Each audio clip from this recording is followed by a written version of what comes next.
Hi, let's talk about how to stretch your hip flexors. So your hip flexors fall in the front of your hip.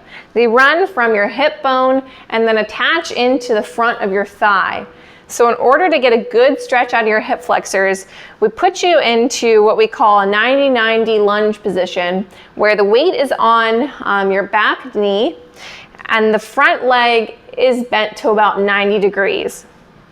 From this position, place your hands on your hips to make sure that you're pointed straight forward and then that knee is tracking over that ankle.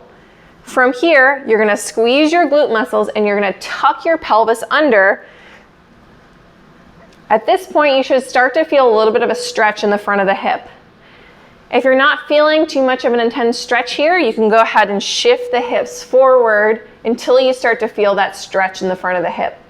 What we want to avoid with this is doing the long lunge position where the front knee is falling way over the ankle and the back leg is extended straight out underneath you. In this position, we're putting a lot of pressure and compressing the knee joint, and we're also putting a lot of pressure through the low back, and we end up kind of crunching into the low back and dumping into that area.